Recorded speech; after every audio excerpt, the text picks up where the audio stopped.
Hey, what's up, everybody? Mogi Monster here, and welcome to Why the Fascination, or WTF as I like to call it. I hope everybody's doing good and having a wonderful week. Great to see everybody in chat. See who's hanging out here. Squatch and Cowboy Joe, what's up, man? Good to see you. Hey, Sean.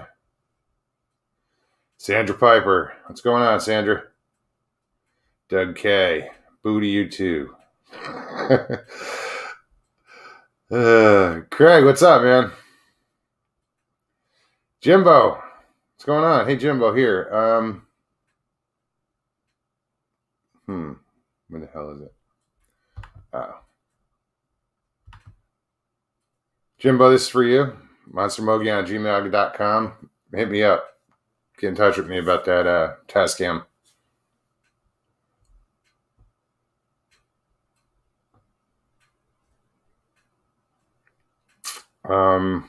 Who else? Sorry, I still have that banner up. I think I said hi to Sean. Jenny Metz. How are you, Jenny? Luis Marez, aka Nada Nada. So what's going on with everybody tonight? So I walked into a store the other day. I think I told you guys the other night, and I bought this shirt. It was one of those, I saw it and it made me think of somebody, and I had to have it. So yeah, this is basically Monet meets Godzilla. It's Starry Night. So Jason over at Tex, if you're watching, I thought of you as soon as I saw it, dude. Jason McClane. Yeah, that was I saw that, dude. I was like, oh shit, I gotta buy it. And it was the only one they had. It might be like a size too small, but I bought it anyway. I just thought it was cool as hell.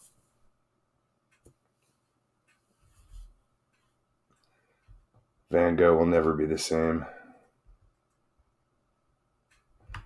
I keep losing. Oh, there it is. Who else do we have here? So, guys, yeah, no plans tonight. So I guess that is the plan, to have no plan. Does that make that a plan? I have to rethink that.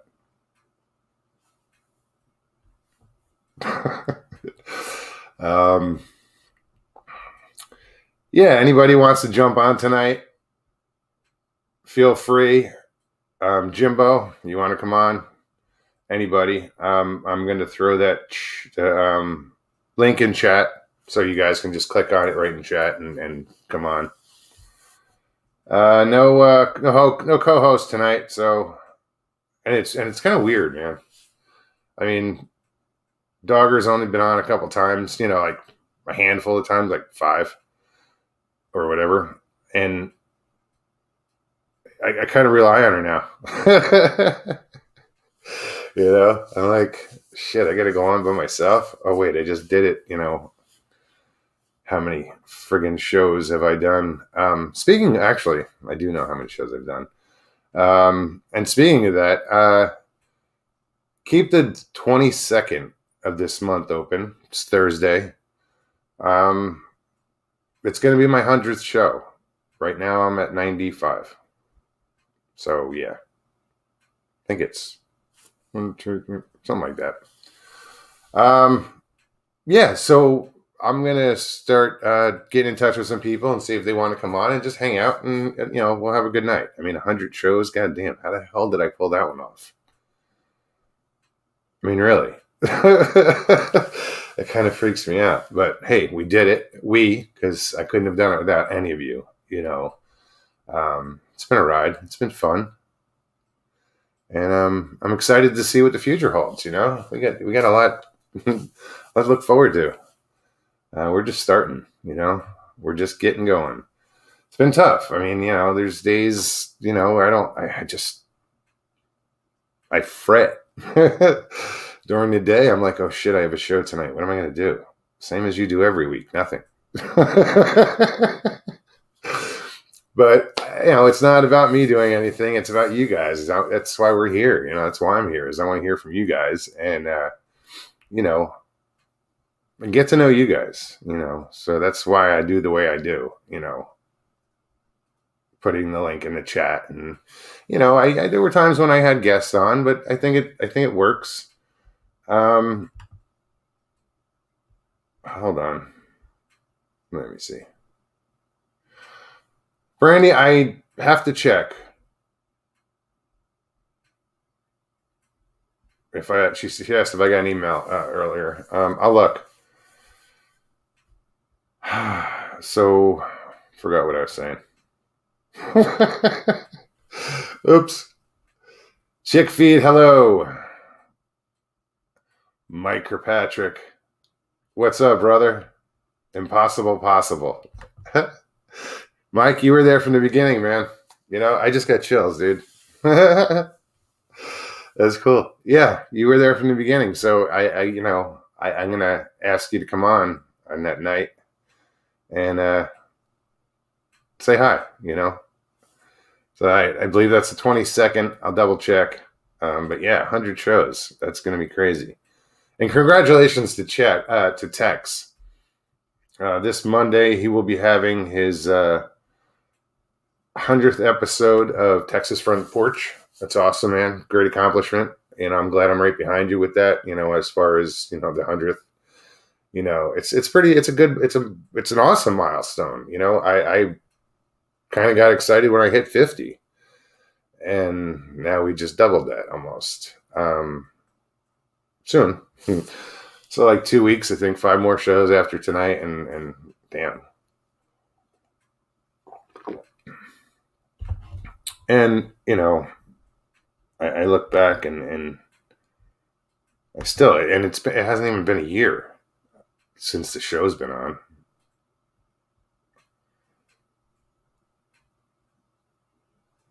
Jimbo, you know what, dude? I haven't been in touch with him. Any word on old roommate Tone, his experience? I haven't been in touch with him. I've been trying to settle in here.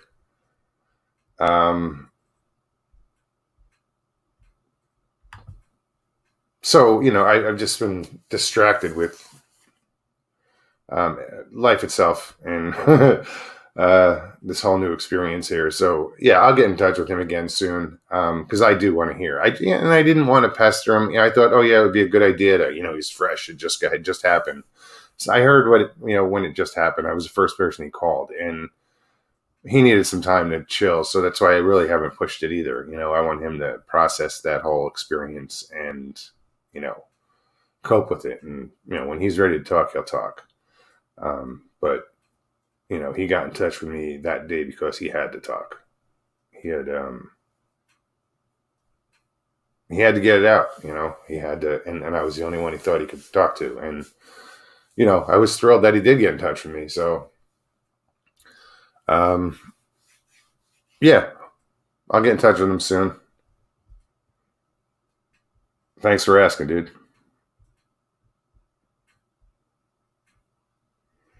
Yeah, Jimbo, man, you got me curious about you. I was reading some stuff in chat when you guys first popped on. Sounds like you got some stuff going on. I guess you're doing an investigation. It's cool. You want to hear about it? If you want to talk about it, where I am at. As a matter of fact, let me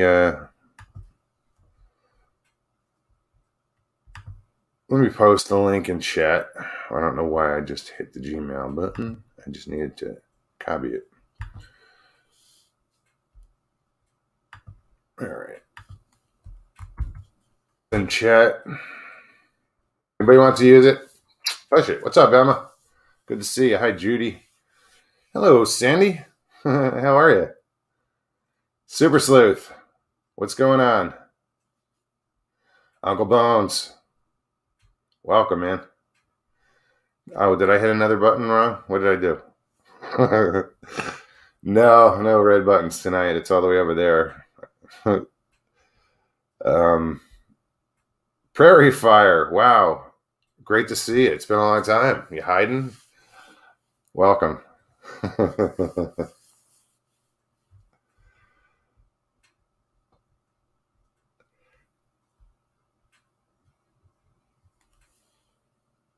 All right. Got to check my messages real quick. Cause I didn't. Brandy, let me check that real quick. You said you emailed me. I'm just.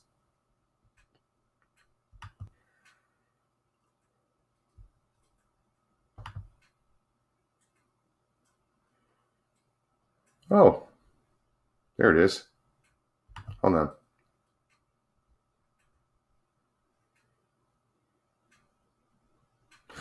I did see that, Brandy. Thank you for that.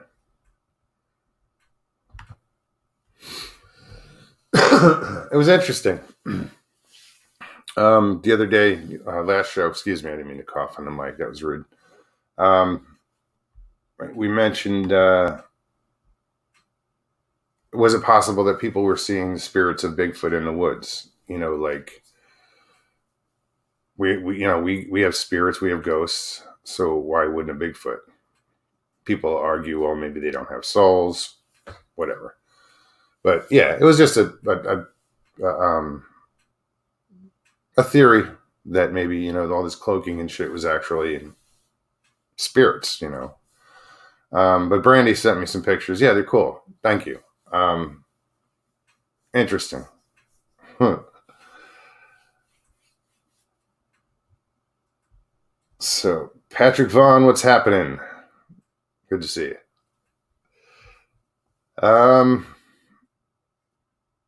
Big Rob, what's up, man? Hey, thank you very much for putting that link in there. Yeah, guys, you guys should know by now how easy it is to hop on here and how comfortable you should be. I think everybody knows that. So yeah, everybody knows that except Mr. Lee 3PO because he's a pussy. Sorry, buddy. I just can't resist. One day. My 100th show. Here, you got 2 weeks to get over your stage fright. Or 2.5 weeks. That'd be cool.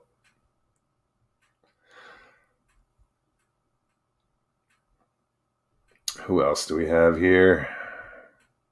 We have 52 watching. Awesome. Yeah, Thursdays are usually a little slower.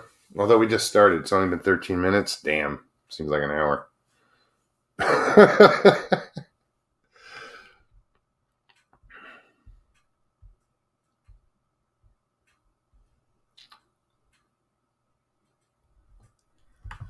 Mark Dodman, excuse me. I know people ask all the time, Ogs, but have you been able to go back and check out the lights? Not recently. Just that not since the last time, and it was only that one time that we went up there, and I did do some filming, trying to catch the lights, but I couldn't get high enough with the tripod. Don't go there. Yeah, and so now I know what I have to do the next time, and it's not far, and I'm not, the lights aren't going anywhere. So I know when I get up there to investigate, they will be there. So soon. Water. My ice melted. But yeah, that's all I drink is water. Sometimes juice, milk, but that's it. I think y'all know I don't drink anymore. Recently just celebrated 4 years sober. And I ain't going back. Wasted too much time on that shit. And money. Holy shit.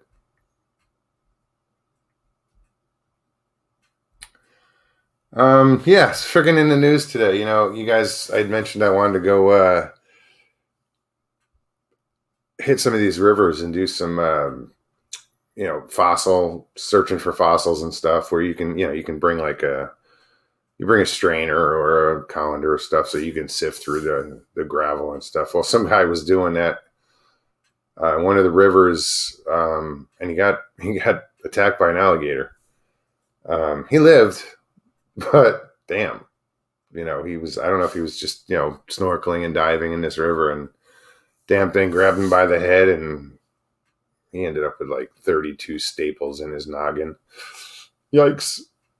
So yeah, little things you got to keep in mind when you're playing in the water down here is what's in the water, unfortunately. Dave Stewart, thank you very much, brother. Thank you. Yeah, actually, it's been 4 years and a month. Exactly. I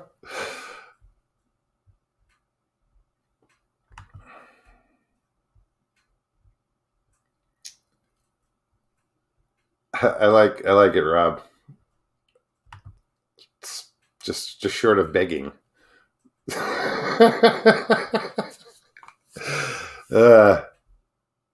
Big Rob. Damn, you are a big boy, aren't you? Right on. I never paid attention to the picture.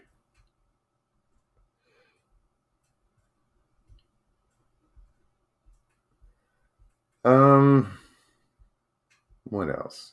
So yeah, that's the other thing is like I may go I think the 20th.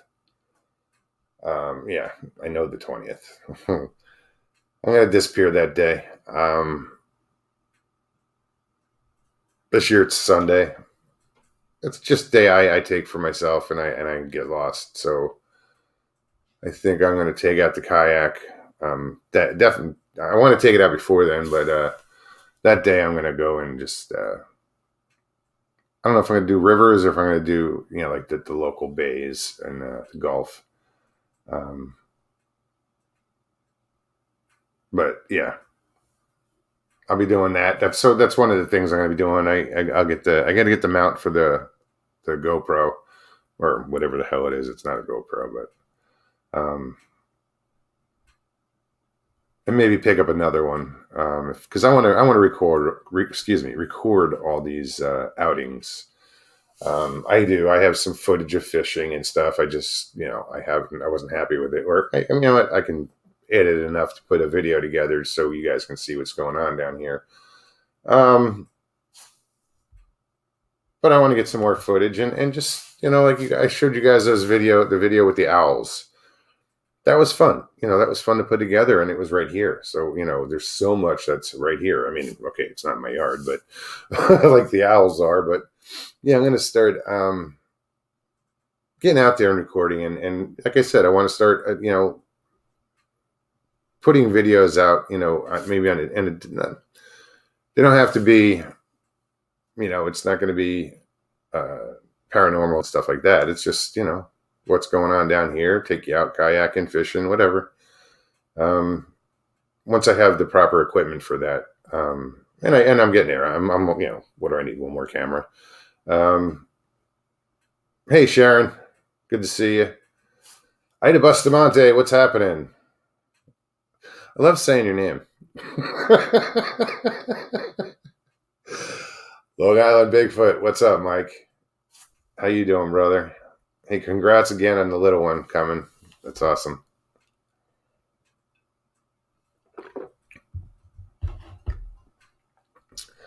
Oh, Jimbo, thanks, man. Mogs, you did fantastic with the owls.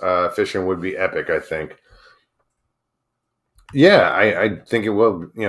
It would be, and well, so would you get into some of these rivers, and they're crystal clear. So, snorkeling and stuff, and getting under the water, filming that would be, that would thrill the shit out of me. Because it's funny, when I was a kid, I wanted to film surfers. I wanted to be that guy with the camera in the waves, filming surfers. You see those those videos, and even back in the day, they were they used high speed cameras, and so you'd get inside the barrel and it would be all slow motion, and I wanted to be. That's what I wanted to do when I was a kid, was film surfers. Stupid, but yeah, it just I think it's cool as hell. So anyway, yeah, I think doing some underwater filming will be the closest thing to that little childhood fantasy dream, whatever. So now it's possible, with a GoPro. When I was a kid, yeah, that wasn't happening. Blueberry tea. Literally blueberry tea, or something flavored that and called blueberry tea?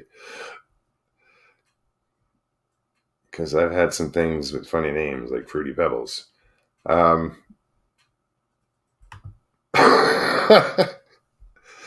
no, actual blueberry tea, I don't think so. I've had chamomile and all that stuff, the normal black teas and green teas and whatever, but not blueberry. I'll have to try that. And if it's the other stuff, yeah, I like the name. I'll definitely have to try. I had blueberry muffin once. Not an actual muffin, but oh, dude. What's up, man? Western New York Bigfoot Research Organization. Or Winbro.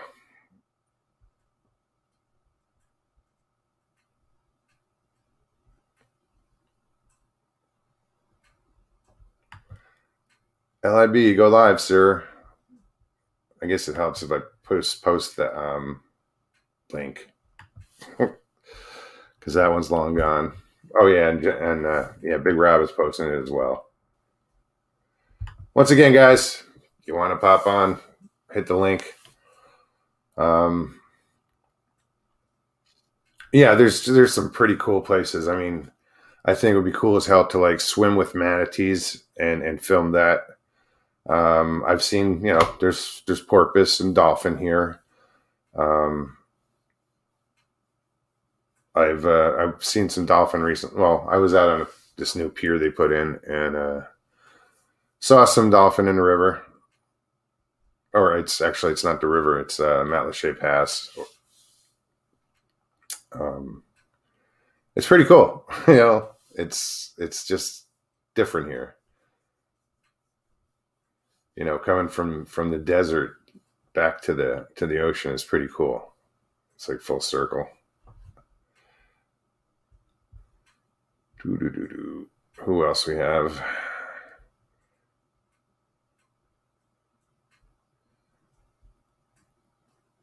Yeah, Mike, anybody, if you're not doing anything and you want to hop on, feel free. I'm surprised it went this long and no one jumped on out of guilt. Because I really don't have that much to say.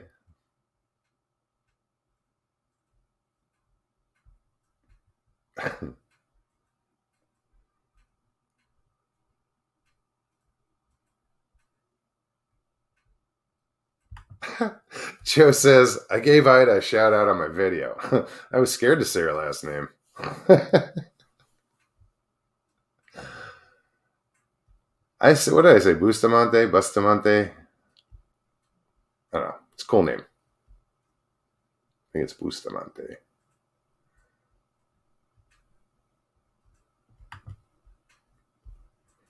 So what else is going on? So did you guys check out Sawdust Beast tonight? Excuse me. Their guest, what was it? Kane Michaels was his last name. Interesting guy. You have to be dedicated to do the research the way they do their research. That's tough, See, I mentioned guilt and people pop up. Hold on. Patrick, what's happening? How's it going? All right, how you doing? What's up, Joe? How's it going, Muggs? All right, man.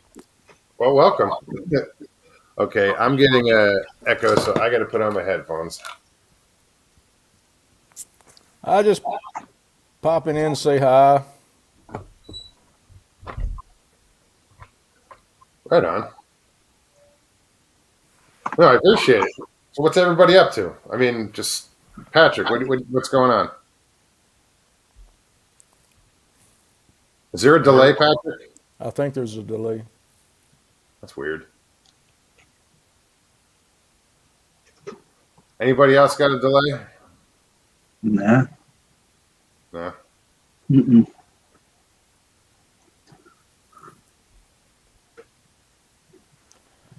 Just double checking.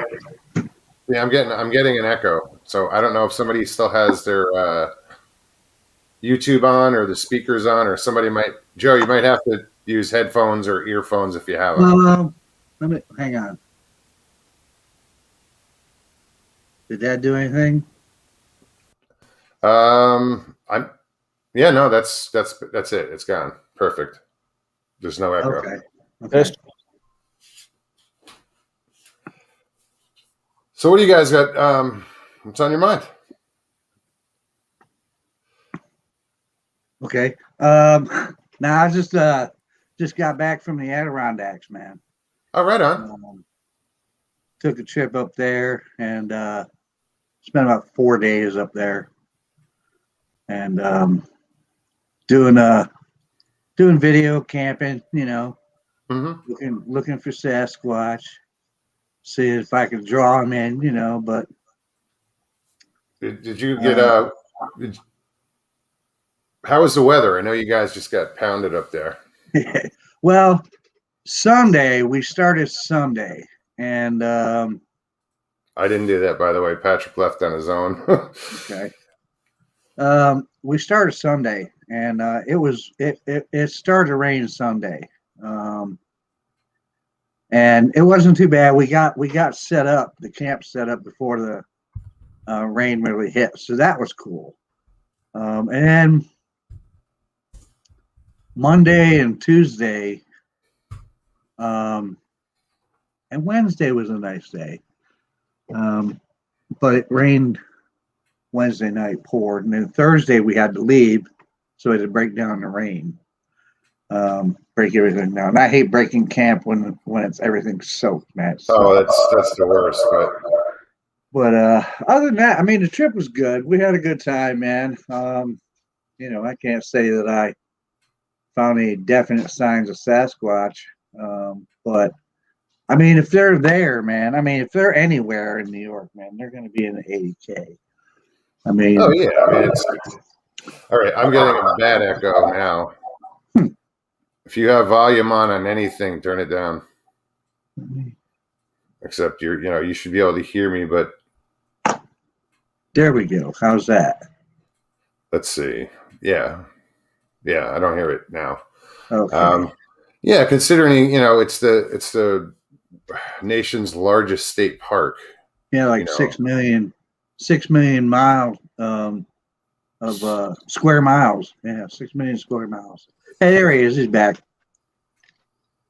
Yeah, we lost you there for a second, Patrick. I figured you bounced off. Well, I swapped the phone. I think my YouTube on my laptop was screwing up. Oh, yeah, there was a little bit of a delay. Yeah, I think it was my fault. I can play YouTube on my TV, and I forgot I might have had it on my TV, so I was like, shut that off. So, yeah. So when you saw nothing as far as or heard nothing while in the 4 days you were there? The funny thing is well, the whole trip was fun. I mean, it was nice. It was great. I love the 80Ks. Out there is beautiful, especially where we go, which is the area I go is called Moose River Plains, and gorgeous area. And the whole thing was just a comedy of errors. Really, it was. With the rain, the first night we had to sleep in the back of the car, because the air pump that I brought for air mattresses, batteries are dead. At least that's what I thought. I ran down, grabbed new batteries, Came back, put them in the pump, turn it on, nothing. I'm like, oh. So, but I mean, it was just comedy errors. Then I was doing a lot of filming, because I'm just filming this camping adventures of Joe and Sally, my dog Sally. All right. And I had a lot of footage, and then I was doing something with my camera one night, and there was like 2 seconds of footage that I didn't need. Like it was just a mistake.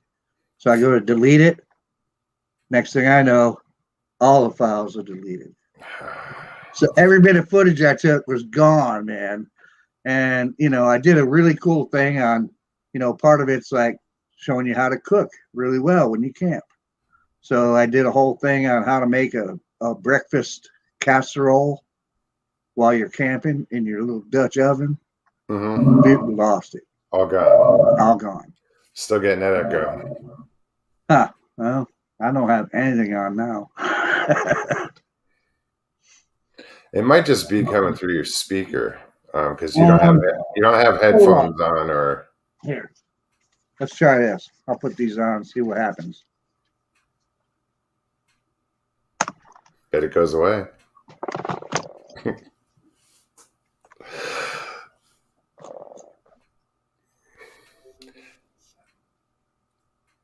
Yeah, it probably went away. How's that? Oh, that's fine. You sound different. Okay. Cool. No echo though? No.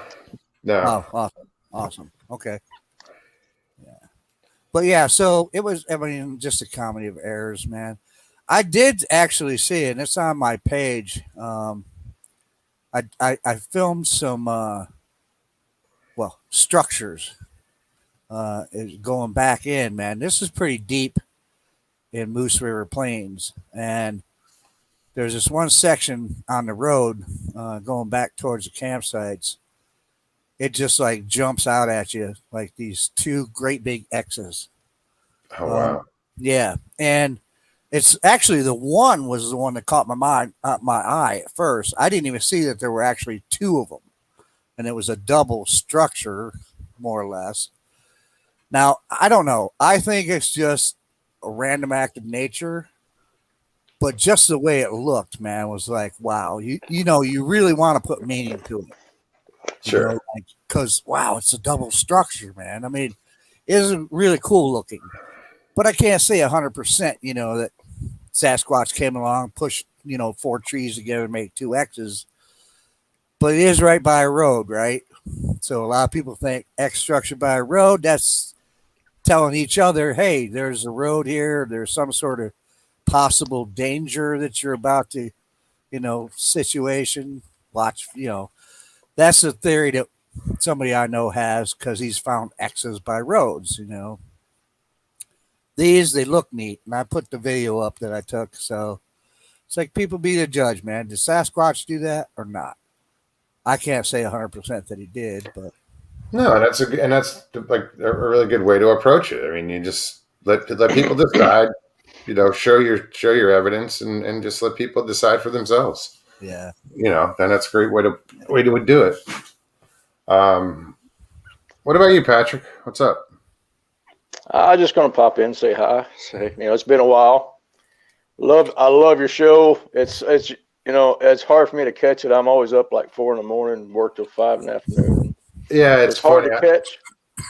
I always see your comments. Damn it, I missed it again. I hate it. I love your show. But what's funny is they come in like just a little after the show is over. I'm like, when does this guy sleep? Like, when does he wake up? It's like, how does he miss those 2 hours? Well, this week, I have pretty bad insomnia. And, but so I'll just pass out for 4 hours and I wake up and it's been, Mogollon Monster was on 30 minutes ago. I'm like, crap, Yeah, see, that's what I figured. You kind of had to sleep before or during, I was like, oh. No, and I'm glad you stopped in. Yeah, it's been an interesting time. I was just on a week's vacation. I took a few days, went to Arkansas and did some tracking and set up an experiment there. And it's just some weird stuff, happens. But you know, I caught one image on while my camera was set on video. And it's two eyes out there about 40 yards outside of my experiment. But it's set on video. You know, it videoed me setting this all up. You know, clear video of me setting up my experiment, and then clear video of me turning it down. But at the experiment at 2 a.m. in the morning, it triggered, and I get an anomaly in one corner of the camera and a set of eyes out there. And it's 40 feet. And when I'm tracking, I find a 14-inch track out there in the mud. Wow. Barefoot, toes, heel. And not only that, but it's also the same individual I tracked the year before. And I took a picture of it in the sand and a picture of it in the mud from this other weekend, just weekend before last, and put them side by side. Same shape, same size, same foot. So in a year's time, that foot hasn't grown, so it's probably from an adult that stopped growing, do you think? Or yeah, it's probably from just a smaller adult. But maybe a female, or yeah. So it was an interesting thing. And oh, sorry, go ahead. No, go ahead, sir.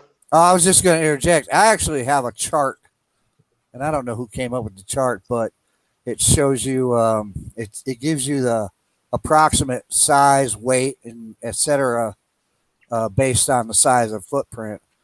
And even a 14-inch footprint still puts it somewhere around the 8-foot range, and around 600 to probably 800 pounds. I think it said the chart. Well, if I'm remembering my math correctly, Or you want it?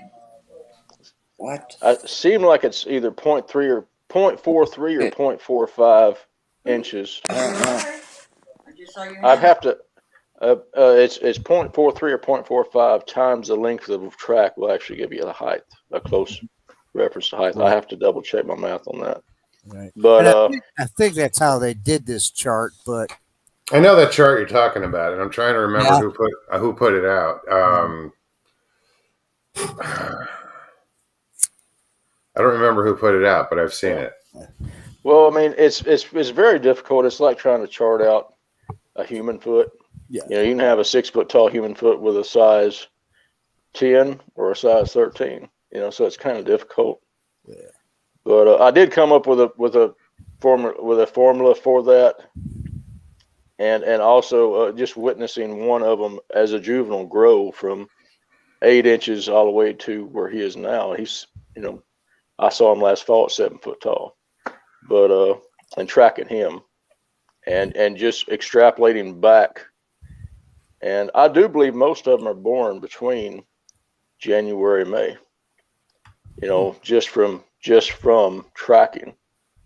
You know, I know it's a large span of time, but that's just what I've narrowed it down to from my experiences. You know, it's not a blanket statement at any, you know, at any stretch of the imagination. But yeah, well, No, that's cool that you can see that you have you can see the progress, you know, and as years go by or time goes by, like you said, you know, when it started as what size was it when you started seeing this footprint? the juvenile in my core area, he was a size 8 before I found him. Damn. Now I found his small sibling was actually about a 5 when I found it at first, and I was tracking the mother, and the mother would set it down and it would stand there, and it'd take a step or two and then stand there. What it was, she was kind of in a mud flat in just about a 1/4 inch of water where the crawfish were, and she would set the little one down, and it would kind of totter a little bit, and then she'd pick it up and she'd walk a little more, set it back down. And I've seen that in multiple areas multiple times. But now by the time they get about 6.5 inch track, they're on their own. They're moving around pretty good. So That's cool because, you know, I can see that happening. You know, you describe it and I see that little kid just like, you know, and his feet are sinking a little bit further and further into the mud every time he squishes a little bit, and he's leaving those awesome tracks. oh yeah. Yeah, You I'd love know, to go find a juvenile. I've never seen a juvenile track That's myself. not even juvenile. That's toddler. That's Right. yeah. I've yeah. never seen them that small. I mean, the guy that I saw in Allegheny and was basically tracking him. I'm not sure if he's a full adult or not. I mean, about 7.5 foot tall, and he does have about a 14-inch track. Um, so I don't know if he's just a young adult. You know, he didn't look old. Let's put it that way. But and I haven't seen any other tracks out there of varying sizes. Just those sizes. I Well, think it'd be cool as hell, man, to find a little one, man. Really, well, but as a human analog, um, the juvenile I was tracking, he hit puberty at 4 years of age. Okay, 4 years of age, he's going nuts. So and it's not a great system to use or analog to use, but this is all I have for the moment. Is I would have to say there's 3 squatch years per human year. Not saying that they live less years as a human, but just from birth to puberty, They being mature 4 that much years. quicker. Yeah, they mature that much quicker. They could Yeah. live hundreds of squatch years using that analog. well, But you got to take it, and that makes sense though, man, because these are things that everybody that is serious about investigating Sasquatch. These are the things we want to know, right? These are just how do they mate, how long do they live, etc. All this stuff, right? So when you can start getting data, you know, that fills in some of those gaps, that's cool as hell, man. And you got to kind of make that kind of comparison or analogy because think about primitive ancestors of Homo sapiens, right? mhm. With the way they lived, right? They're living out there, they reach maturity faster. I mean, think of the environment that they're living in and the lifestyles they live, right?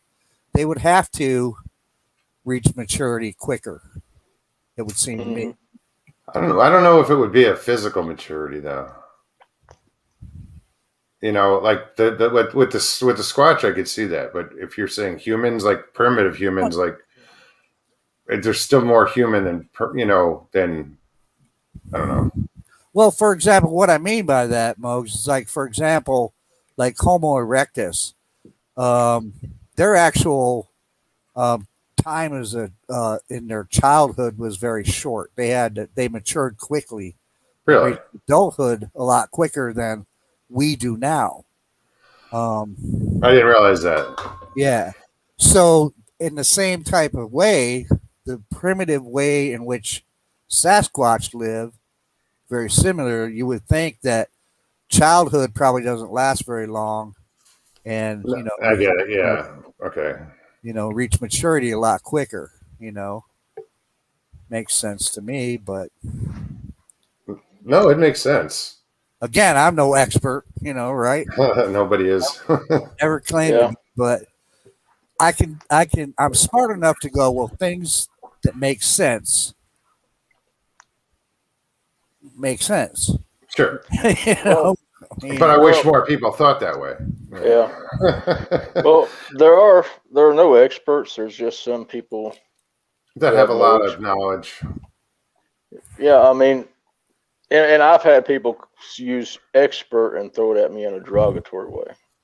yeah, And I try not to be a derogatory person, but I Sure. mean, I just, but it does happen because I'm a primitive living skills instructor, primitive survivalist, and I'm an engineer. So I'm not the dumbest crayon in the box.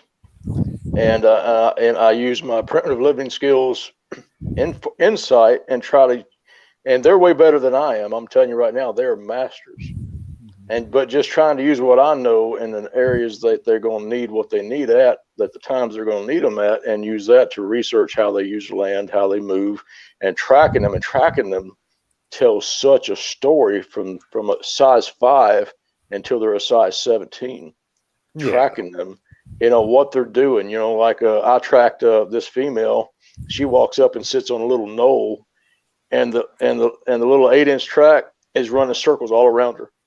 You know, I mean, he literally kicks sand and leaves everywhere, and I could just picture myself in Walmart with my kids, with my youngest son. My youngest son's going crazy around in Walmart, and I'm just sitting there with my head in my hand, going, God, you know.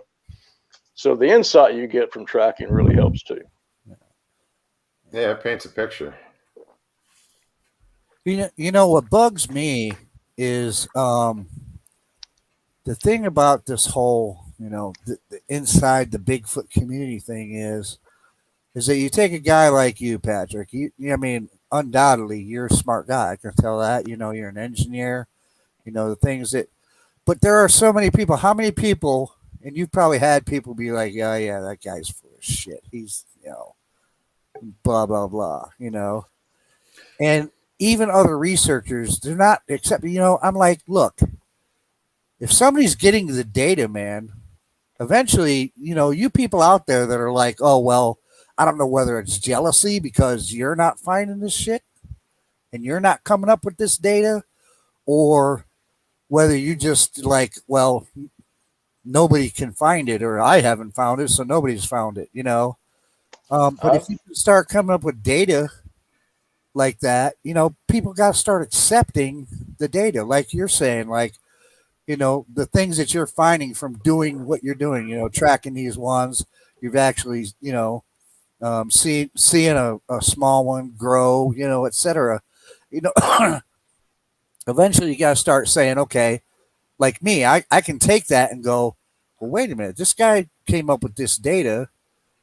So now I know a little more for the next time I go out and I'm observing.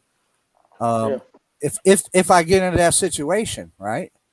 I that's the thing that bugs me about the whole thing, man. So many people will just like discount and say, "Oh well, he can't prove that."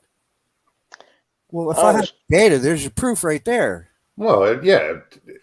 Go ahead. Sorry, Patrick. I know you're itching to say something. That's okay, Miles. Go ahead, man. It's your show. No, I'm good, man. Okay. You're right. I run into a lot of that, and it's okay because I studied for 16. I did a 16-year study quietly because I didn't even believe what I was seeing.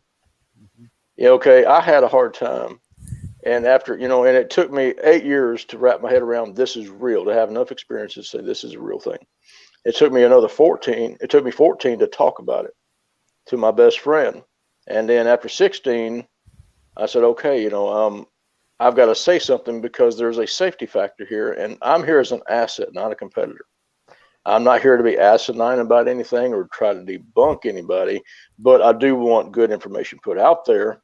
Absolutely. I think anybody putting bad information out there is just, psyops is disinformation, and disinformation is a war. Okay, I'm not going to wage war against a community that I'm trying to be an asset to.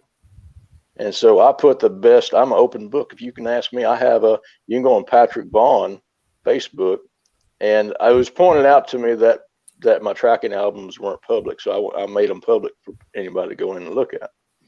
But I just try to be an asset and explain to people, and I hope non-Bigfooters, I reach outside the Bigfoot community so people, outdoorsmen, can look at me and laugh at me and say this guy's nuts. But when he's in the woods, and if he starts running into something I may have been describing, he'll know to back out instead of having a bad encounter or getting hurt, causing himself to get hurt, or hurting himself trying to get away from whatever this is. Provided he's willing to accept the knowledge that you've provided for him and act on it. If he's going to have that skepticism. Well, see, I've a team I tracked for when I first come into there. They looked me dead in the eye and he said, "I think you're full of it." I said, "Why would I tell you I can do this and lie to you when you can come out and debunk me? I'm telling you the truth." And the guy was curious enough, and of course the other team members like, "He's full of it. Don't go. He's a serial killer. Don't go in the woods with him." So I get in the woods and I'm showing him, here's this track, here's this track.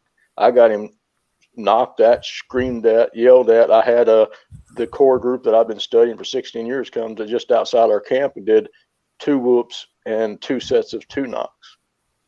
And he's sitting there with his face, with his blank face. I said, now, if I'm lying, that wouldn't have happened. You know, and he still said, there's no way that happened. So. Yeah. Yeah. Well, you know what? And that's what I don't understand about. I guess some people are just wired differently, man. It took me a long time. Stuff can happen and right in front of their face, right? And nope, that didn't happen. Well, I'm gonna tell you, the first one I thought it was a hallucination. The second one, I said, okay, there's a phenomenon that will make you think there's a big hairy creature out here stalking you. And then I took the knock phenomenon out of Bigfoot to debunk the Bigfoot. I'm gonna debunk this. And I took knock, and I went out and did knock for years. In the 8th year, I had a third encounter. My son, I can't even take credit for it. My son is doing knock. I'm too tired to even do knock. I'm just making a s'more, and he's not beating on a tree, and he's doing single knock theory, you know, that would develop. And here comes this female, walked right into the firelight. What's up? Okay, you know, 3 of us are looking at this thing, and it's real. It's not a hallucination. Right. That was my realization that I can't debunk these things. But I'm sure you question what was in the s'mores. Well, You know, like, wait a minute, you guys seeing this too? well, I had just broken up. I just opened the package. Everything was brand new, you know. So I'm I was like, kidding. yeah, you know, that's funny. But the female with me, she couldn't articulate a sentence. She was and she was making such a sound that, you know, I couldn't even hear myself think. I'm like, hush. And I turned to the boy. I said, hey, boy, how long you want to sit here and dance with this thing? You called it in, you know. So we got in the truck. Yeah, but Wow, it's been a wild ride. It's been a wild ride, and it's just kind of crazy. People can say I'm full of it. I'm fine with that. Just come out with me. absolutely. Go out with me tracking. Oh, you know what? You've already got me like, dude, I want to go with you, man, because, you know, in 43 years of doing this, man, I mean, I've had some pretty strange stuff happen over 43 years, you know, and a lot of it, you know what? And I've told Moses, I'm like, I don't really give a shit who believes me or not, man. You know, I know what happens out there, you know, and I know what happened to me, you know, and it's like I've had things happen, you know. Harmonica, man. I brought my harmonica to Adirondack, so my wife was like, "Oh, great, you brought that." I can't play it worth a damn, man. But I like practicing, and they've come within probably 50, at least 50 feet of my camp at night. I know this for a fact because I was playing that harmonica. One came in, was just standing just beyond my firelight in the trees, and I could see shadowy. He's right there, eye shine, everything, looking at me. And I'm just like, never had a lesson. And he's just watching me, man. And he's saying, yeah, I know. I can tell. Yeah, exactly. He's like, I walked over here just to let you know. Could you shut up, please? But no, man. I mean, I think they get curious. They get curious about the harmonica. You know, things. I agree with that. And I think one of the things I want to do and just go out in the woods and you know, if juggle apples. I can juggle. So like, just so they're like, what the hell is this guy doing? What's he doing? You know, little entertainment, weird, stupid shit that humans can do, you know? Well, go ahead. Go ahead, sir. No, you go ahead. Flip a coin.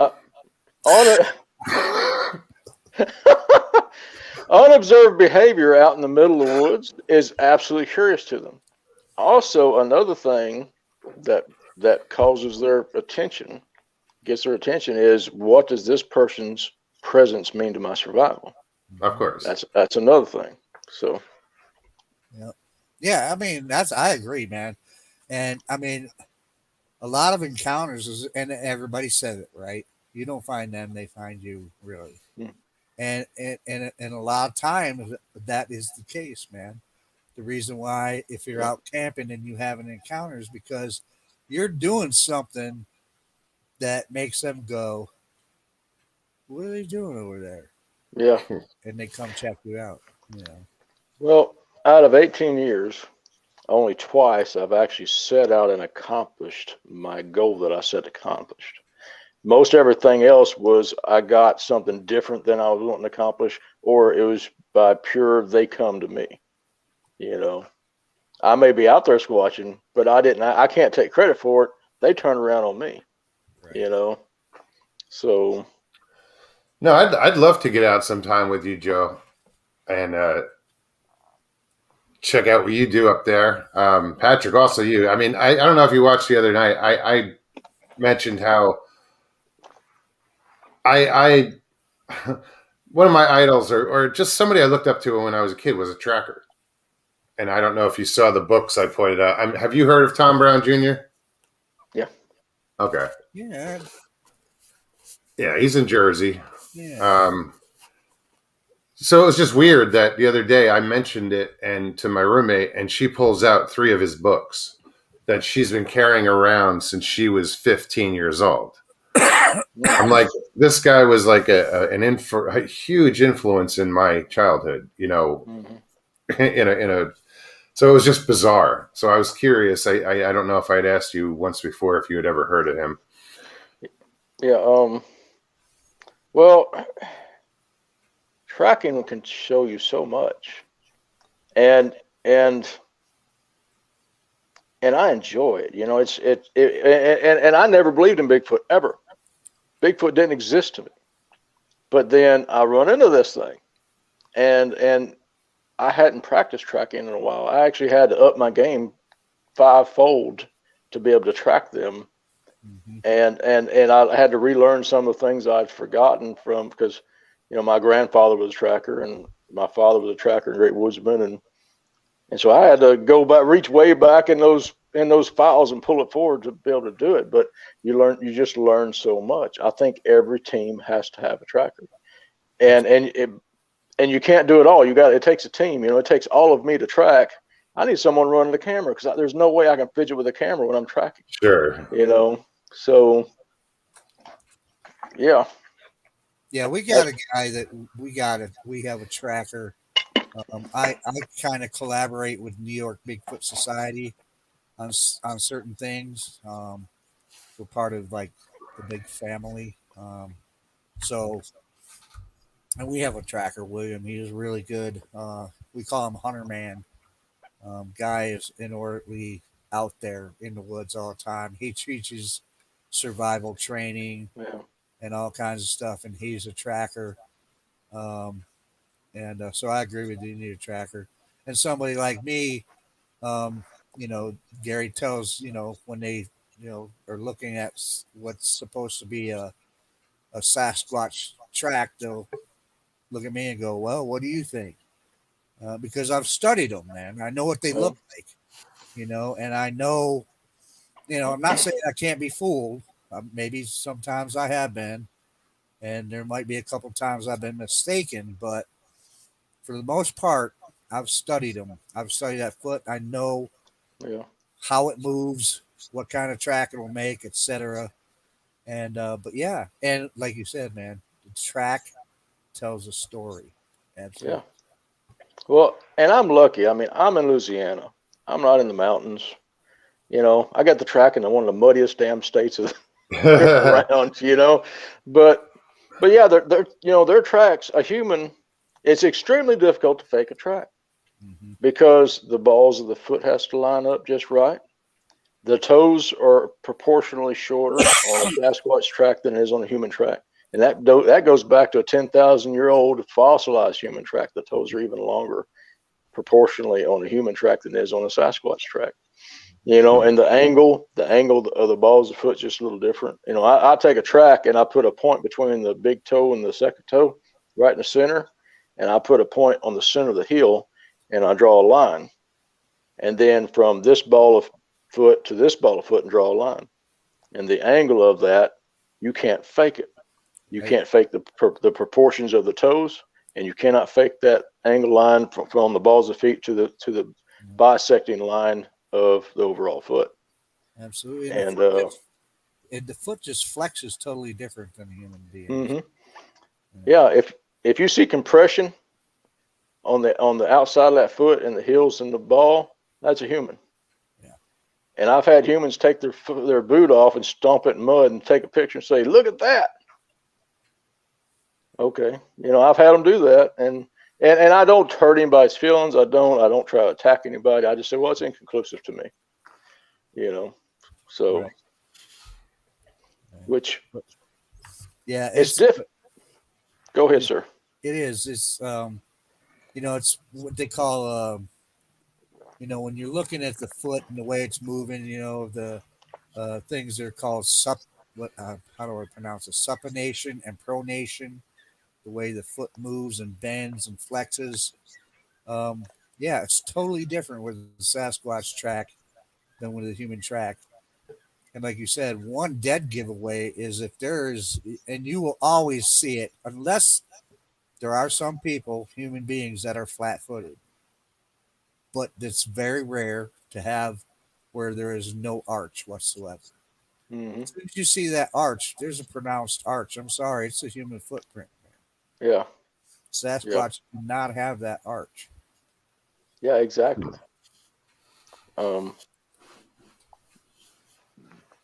Yeah. I've had several people call me in to track because we got something in here and we're not sure what it is. Mm-hmm. And I've had people thinking, do I have feral humans living on my property? And that is, and being able to discern out a human track from Sasquatch track comes into play there. And you can tell them, and they're like, no way, we don't have those.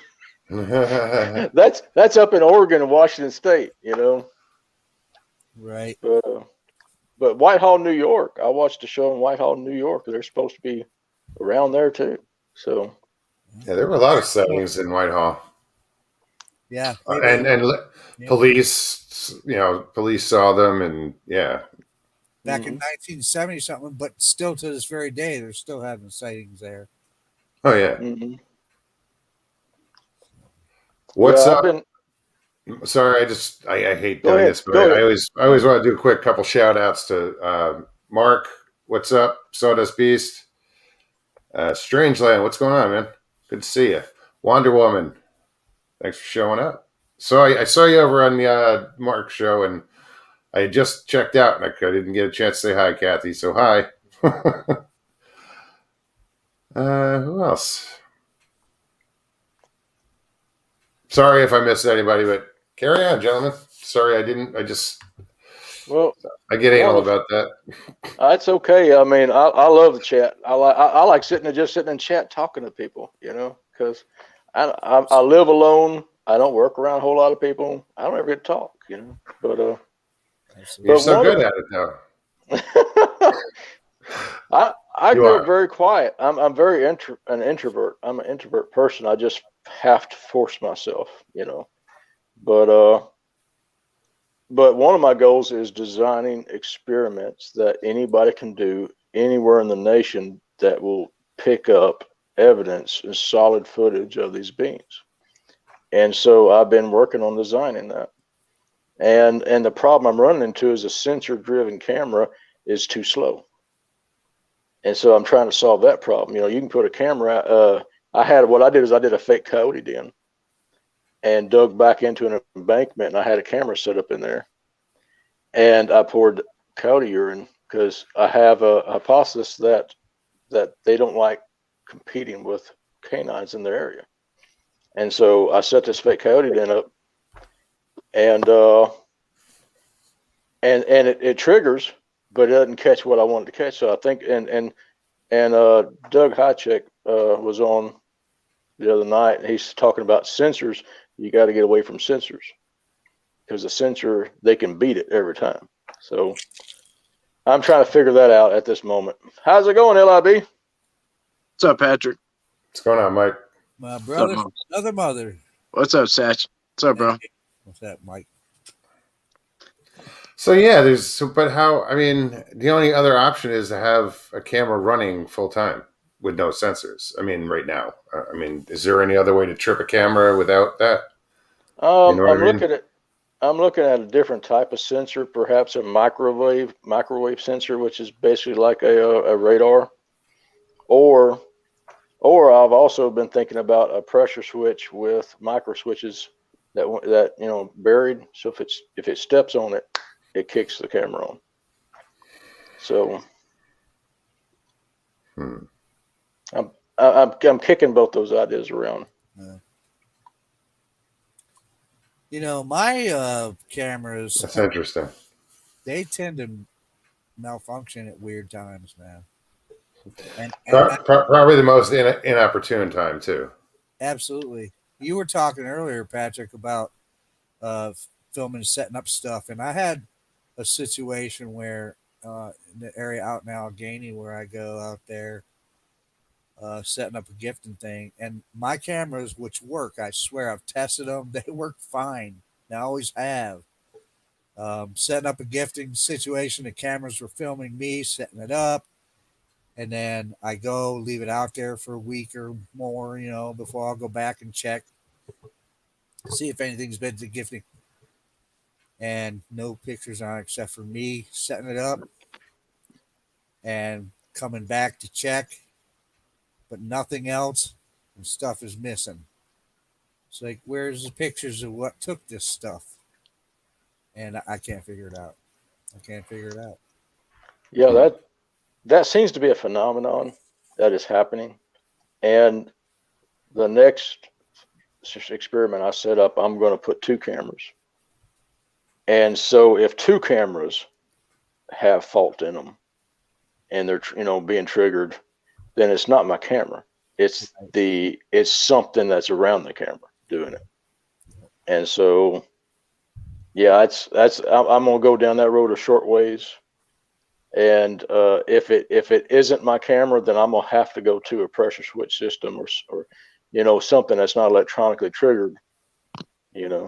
Right. Hmm. Well, I just keep. I just got. What about a pre-sensor switch or something? You know what I'm saying? Something that's going to trigger before. I don't know. Sounds weird. Well, the problem is with, in my experience, I believe they see IR. Okay, I've heard that. and I've thought about setting the sensor out. The thing, in daylight, you could put a wire sensor, 25 yards and have them trip the sensor, and the camera's already running when they walk into it. But the problem with that is if it's at night and they trip it, the IR comes on. And I believe they'll bolt. And the reason I believe they see IR, because I've looked into our camera, you can't see any eye shine on me. Mm-hmm. But I've had them look in IR and you see the eye shine. And if it's refracting out of their eyes, I believe they see it. Yeah. Makes sense. Mm-hmm. I mean, that's from my perspective. Mm-hmm. So what's on your mind, Mike? I don't know. I don't. For me, the game cameras are just. I don't know. I don't do them because you guys know me by now. Like I'm more into the personal aspect of it. Like, and like I don't know. I guess. Sorry, if I didn't have a picture of them yet, maybe I'd be more apt to do that kind of stuff. But I don't know. It's hard to catch them, I think, on game camera because they know we were there. You know what I mean? Like same reason a hunter has to scent up and all this shit, hide their scent just to get a doe or so, or a buck, whatever the case is. Like they could. I'm sure even if we're just talking animal instinct just alone, no extra shit. Like they probably smell us, like even if they weren't there to see us walk in. But if you are gonna use them, there's like, I don't know what the reason is that they pick it up. Like, I really don't know. But that might be the best idea I heard is like some kind of a weight thing, maybe. Like, so if you made the pressure plate or whatever the case is, like extra, like really wide, maybe like Moses saying, like in advance, like maybe made it really long or whatever. So like it picked them up prior to them like being right in Yeah. front of it. Like, cause I mean, I've seen them and blinked and they're gone. You know what I mean? And like, I'm not even talking fancy shit. I'm not talking cloaking. I'm not talking, like I'm just talking poof, gone. Like, Mm-hmm. here he was, now he's not. And whether they duck, whatever, it's fast. It's so fast that you can't point your finger. You know what I mean? You can't point your finger at it because it's over. Yeah, I've seen that. It's a blur. And They're not. so fast. They're so fast. They're so fast. They're a blur. Just Yeah. Yeah. And we were talking last Thursday. We were talking about me and Moses was talking about how they sit so damn still too. How they sit so perfectly still, and you just start to doubt yourself and like question yourself and like, what is that? Like, even if you know what you're looking at too, like the longer I stare at something, the more I'm like, like You question it. instinct tells you, and then like human nature starts to evolve and you start to talk yourself out of it. Like, and I'm the worst. Like, I'm my own worst critic. So like what's going on in my head is like a miserable abuse towards myself, like like you ain't got shit. What are you looking at? Like, well, I'll tell you something extremely fascinating I found about the human eye mind concept is we lost somebody. Didn't do it. Well, dang. He'll come back. All right, but perceptual blindness is a huge thing to people. Okay, your mechanical eye sees everything, but your mind only picks out what's pertinent and what it's trained to pick out. Okay, and I read a whole article on it, and it's fascinating to me. And so I tested this. I'm at a primitive survival encampment with great woodsmen, and these guys are coming back from a hunt, and I'm on the edge of a field, and they're walking through the middle of a field on kind of a right of way. So I step out in the right of way, maybe 50, 60 yards behind them, and I blate like a doe. I said, bah, and they both froze. And they turn slowly, and they look all around, all the wood line, look all around, 360. Never saw me. I'm in a bright red shirt, okay, carrying a rifle. They should see me, but they don't see me because they're looking for a doe. Yeah. So they turn and face away and start walking away from me again. Yeah. Well, then I do it again. I blade again the second time. This time they turn and look right at me, all around me. 360, and then they start walking again. Well, I go do what I'm going to do, and I get back to camp. I said, hey, did y'all hear that doe? They go, yeah, we heard it. Did you see one? I said, it was me. I was standing, 50 yards behind you. And they never saw me because they weren't looking for me. They're looking for a deer. Sure. How many times and what part of that sliver do they exist that you don't know they're there? Yeah. Yeah, for the most part, man. And a lot of that goes into when it comes to people, where our eye will pick up movement. If we don't see movement, we tend to miss it a lot of times. Like I have, as a matter of fact, been staring right at a freaking deer. And not even see the deer until I see a flick of that white tail or a flick an ear. Yeah. And then all of a sudden I'm like, holy shit, that's a deer. It's right there. It's like, where the hell did that come from? Right. It's not moving. So I'm not picking it up, man. It's not moving. So, yeah. I mean, you could be staring right at a squatch, man, like Mike says, and not even see it just because it's sitting so still next to a tree. Well, takes a lot of time to get used to it. Like, a lot of time, like, to get used to looking for them. And even the other day, it was actually a live stream. I was up in the Pine Barrens, or a part of them, over here on Long Island, and there was a turkey, and it was a female, and she was like on the trail for whatever reason. I guess nobody really goes back there, but like on the main trail, and like she had babies on her, but she was like laying down. You couldn't see the babies or hear them or anything, but she was laying down, hunkered down in the tall grass, and right next to me, 5-10 feet away. I had no idea it was there. Like, it caught me off guard, but just that, like, vice versa too. I wasn't really looking for that, but they, they blend so well. Even though it was in the green grass, I still didn't see it. Like, Yeah. and I had like And 10 that's babies, like there was like 10 little birds under there. They were, they're making all a little noise down there. We get into our own world, if you will, Yeah. Our like lane of focus, whatever that may be. Sometimes it's just spacing out with whatever's going on, stress, work, whatever. Like a lot of that stuff, a lot of the everyday grind, like, can get in the everyday person's, like, in their way of seeing things. You know what I mean? Well, like Patrick said, is how you see everything, but your brain doesn't register everything at what you're seeing, because like there's been experiments done, and I'm sure Patrick knows, where 3 people could be standing next to each other, and somebody walks by, and those 3 people saw 3 different things. Yeah, that's true. Put somebody that resembles a soldier.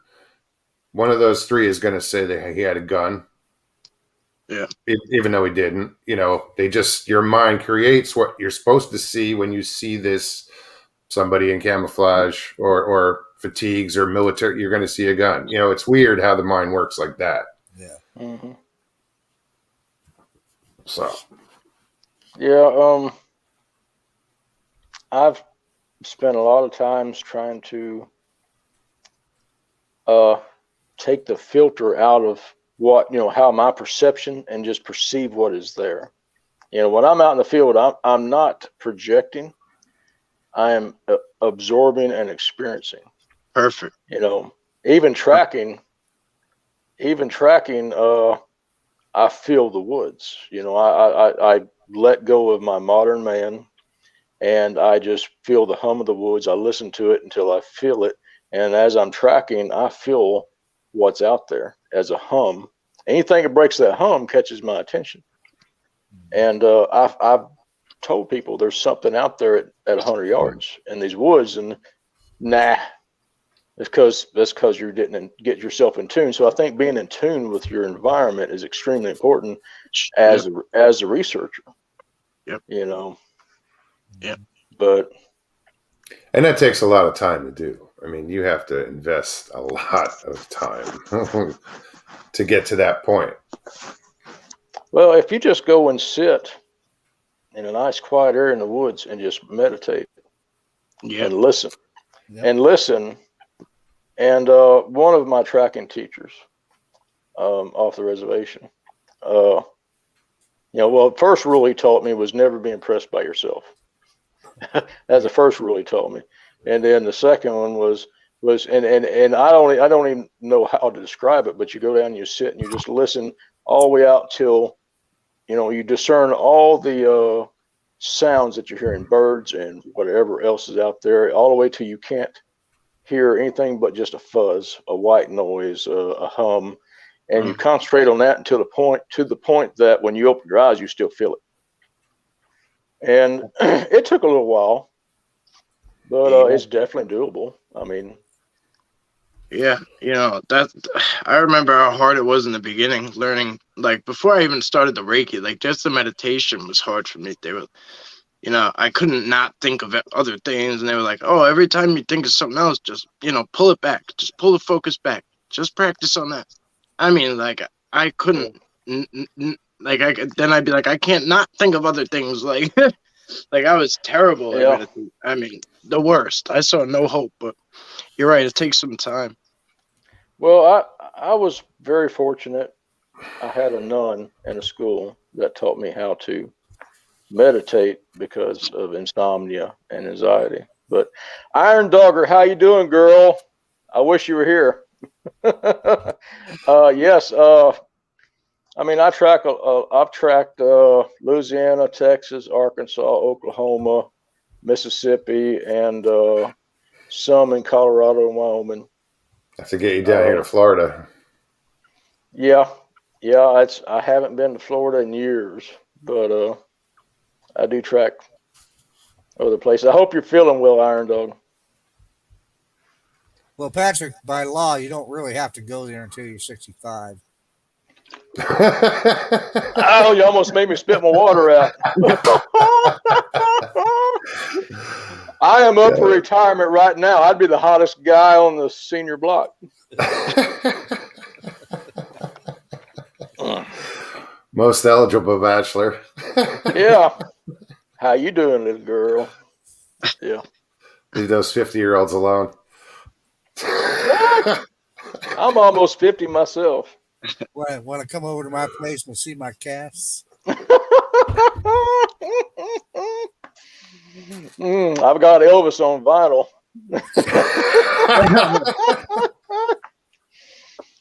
Yeah. Oh. Wow.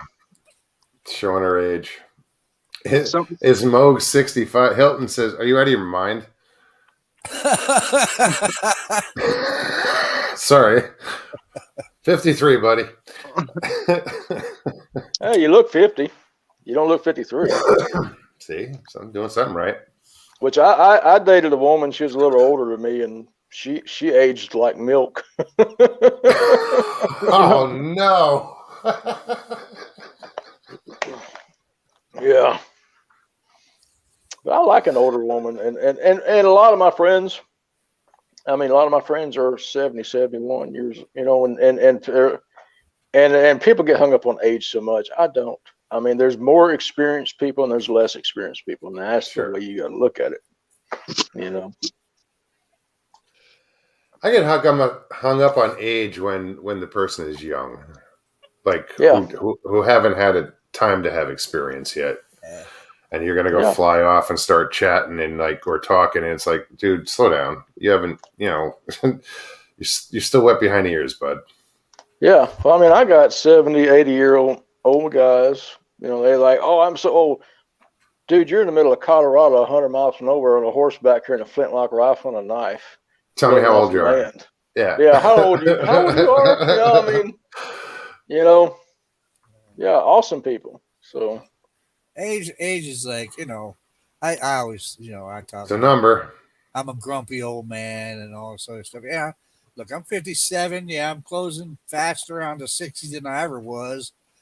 Yeah. But you know what? And people go, "You're 57. You don't act 57." And I'm like, well, how's a 57-year-old supposed to act? Exactly. I mean, I act the way I act. If you mean I act younger than 57? Fine. I mean, yeah. Did I forget to get the rule book on this one? Where did that one? You know. Well, there's only one. The way I look at it is the old saying, man. You know what? Getting older is mandatory. Growing up is optional. You know Absolutely. Yeah. So. Well, and the only alternative to growing older is it's not a good thing. I mean. And I wasn't supposed to make it past 45. You know, I was supposed to have died at 45. So, you know, not everybody gets the opportunity to grow older. That's right. So I'm like 48. don't take it for granted. Yeah. And people do, you know, too often, you know, unfortunately. Yeah. But where are we at? Hour and 23 minutes. Wow. You know,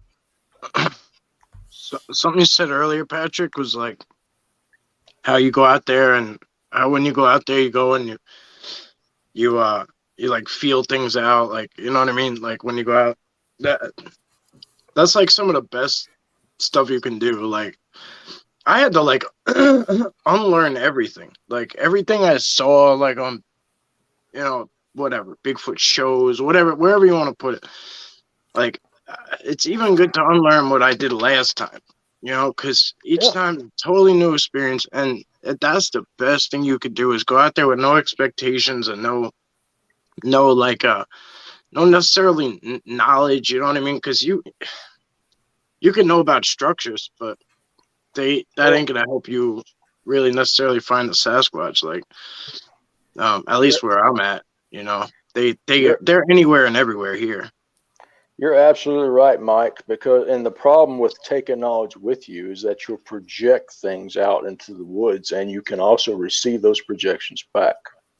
I take what I learn and I put it in a file bin, and I compartmentalize everything I do. And so when I go out there, no matter what's in my file bin, it's closed, and I have just an open interpretation of what is out there. And however it comes at you will grow you and will debunk or confirm what's in your file bin that's already locked away. Yep. And it grows us all. You know, if you're not growing, then you're not learning. And I'll tell you, I don't know anything. I mean, I'm always constantly learning. You know, Mike Kirkpatrick's got a point. He says it's not the age, it's the mileage. The mileage. Well, I'm a beat up Yugo rental car, so yeah. Well, that's not too bad because you guys didn't stop; they kept going.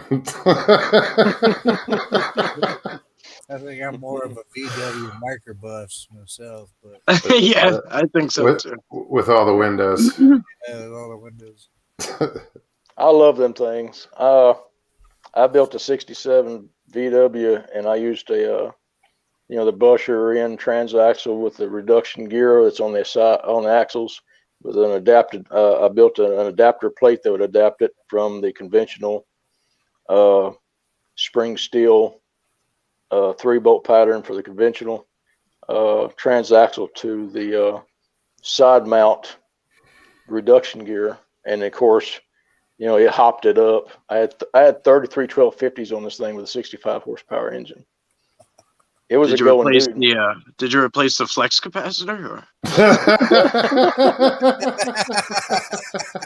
If I had a flex capacitor, I'd be back in the 18th century. For a second there, I thought we were back on Mark's channel. That's awesome. That was good. That's all I get once in a while. I said that the same thing the other day. Me and I think Sharon Guy or somebody said it at the exact same time as Mark's reading off all these technical shit. And Mark around Soda's piece is reading off all this stuff, and in chat, me and I guess Sharon or whoever it was at the same time was like, "Is there a flex capacitor involved or whatever?" Yeah. Well, I grew up very poor. I built my first 3 vehicles out of a junkyard. You know, I would always worked. I'd figure out about what I want, and I went and bought a shop manual and then the vehicle, and I'd tear it down, rebuild it, and that's what I drove. You know, they're that poor. So, yeah. Hey, you had a car. Mm-hmm. And I knew every bolt and nut on it too. Absolutely, you put it there. We were so poor when I was a kid growing up, man. Me and my brothers had to share one now and later amongst each other. As long as it's not like the carnival ride where you got a box of extra screws, you're like, they go somewhere. The Ferris wheels, like, it'll be fine. Yeah, got a bunch of extra parts left over here. But I took a piece of plywood and I take this bolt out and put it here. Every bolt had its place, all the way down to where, and then I would rebuild whatever it is, engine, transmission, whatever, and then I'd put all it, you know. So that's cool. Yeah, I was very careful with that. It's just, you know, I started building engines at 11 years old. Yeah, it's wild. You know, it's wild. I mean, that's engines have changed a lot, but you know, with this computer stuff now, like you know, in the civilian field, but like commercial trucks, at least diesels are somewhat the same, but the computers replaced everything. Yeah, it's just instead of a gizmo, you got a gadget. You know, that's you got your cam sensors, you know, and your O2 sensors, and then this sensor, and really you're just unplugging sensors, getting out of the way, and then you strip your mechanics down and go through it. Yeah, I mean, I think that's a lot of the lore back, you know, to fixing old muscle cars and stuff is like, it's just, you know, the simplicity of the old elbow grease. Oh, absolutely. You can't be a shade tree mechanic these days unless you have an older model car. You know, Mhm. these Yeah. you can't touch them. Hey, I've been looking at another 67 Volkswagen. I'd love to have one. It's a good year. Yeah. Well, Oh, it was the year they're I like, was born, so oh, okay. Well, they're like, $7,000 to $14,000 now. Yeah. I You had know, I had a 71 Chevelle, and I had it for a week because somebody offered me double the price I paid for it the next week. And they offered, I paid 7,500. He offered me 15 grand. And I was like, fuck. And I was like, I think 20 years yours old. I was like sold. 20 years old, so I didn't even have like a love for it like back. I was still young. I took it because it was a good deal. So I was like, but yeah, people pay for them things, man. oh yeah. Yeah, a friend of mine she had a Thompson submachine gun. She gave Oh, that's cool. That's she cool. gave $7,000 for it back in the 80s. She just sold it 2 years ago, $28,000. Wow. Yeah, that's Yeah. cool. Some guy wanted it, and Yeah. this guy, of course, it's registered. It's full auto, so it's registered. And so they found that registry and got a hold to her, and they're like, what would be your price? I need a deal like that. I'm like, hey, I got a shotgun. It's 12 gauge bolt action. 1970s. Yeah, I'm in New York. I'm not allowed to say what I got. yeah, yeah. Mm. Yeah, you never know. I know. Why does New York? Their gun laws are really screwed up. Yeah. Yeah. I mean, unless as far as pistols go, forget it. If you're not law, those are like impossible. They make you jump through so many hoops to get a handgun. It's ridiculous. And then, the rifles and anything like that, they take the fun out of it. There can't be any kind of like adapting to it. Like you can't, shorten the butt stock. You can't change the muzzle. You can't change the barrel. Like everything has to be stock. Like, if you want to walk out of like Dick's Sporting Goods with a rifle, like you're going to get like a 211 deer shoot, whatever. Something basic 30 like aught a 6, 30 shotgun. 30. Yeah, Yeah. like something very basic, and you can't modify anything. So they take the fun. They take the fun out of it. When you have your own rifle or whatever, you want to make it yours. You know what I mean? Like or custom to you. Like if you want to put a collapsible buttstock on your whatever AR-15, you should be able to. Like. Yeah, I think you can't have any more than a 10-round clip or something. Oh, it's wild. It's got to be locked up like twice. It's got to be like if you're transporting, it's going to be like in the case locked, and then like in something else like secure locked, like inside the vehicle. Yeah, it just reminds me of like military regulations when it comes to weapons. Like it's aggravating. I don't know. To me, I'd rather just go to the range and rent one. Like if it's going to be the same exact thing you got there, might as well. I just wouldn't live there. Yeah, if I lived there, I'd have been filing federal lawsuits. Shall not be infringed. Yeah, shall not be infringed. Don't get me wrong. People dance around the law every which way. No matter what. So you're always gonna have that. But as far as the way they make it, legally, it's a pain. The first time I was in Georgia, this guy had a sidearm. It's like a big old hand cannon, and he walked in the bank, and I ran out of the bank. I ran out, and I was watching from across the street, and I called my buddy. I'm like, "Yo, there's somebody's fucking walked in with a gun." He's like, "Everyone has a gun here," and like, I thought this guy was robbing the bank. I'm like, this guy ain't even hiding his piece, like But I had never seen at that point. I had never seen anybody like just walk in somewhere with a gun on. Like I'd never seen it before, and I was like 23 at that time, or like 24 or something. Yeah. I walked in the diner. Go ahead, Moggs. I was gonna say that was like living in Arizona. Yeah, everybody could carry. So when I moved out there, it was kind of weird. Like, where did I move to? What the hell is going on around here? Why is everybody carrying? Yeah. Yeah, Yeah. it's true.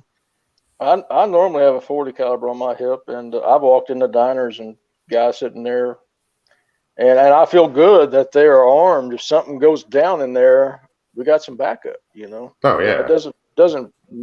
doesn't bother me. So and if something breaks down, you damn sure don't want me making it to my truck.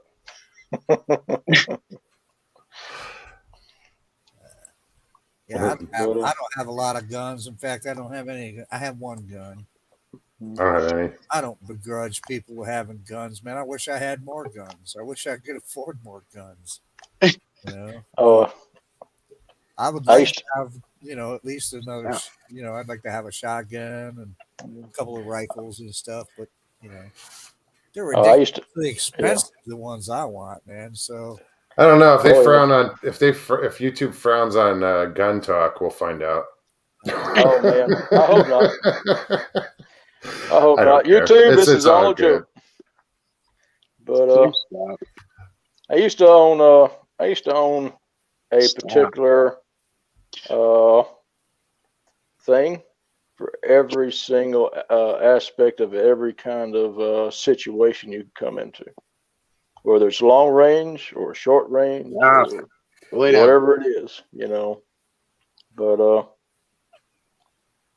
and I actually just went through and redid all of mine, stripped them all down, reblued, restained everything, rebuilt everything, because it gets to the point to where, like, I got 1897 Winchester, and it's either hanging on a wall or fix it.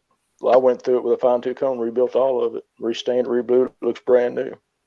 And I have people like, "Why'd you do that?" Well, because I wanted to work. yeah.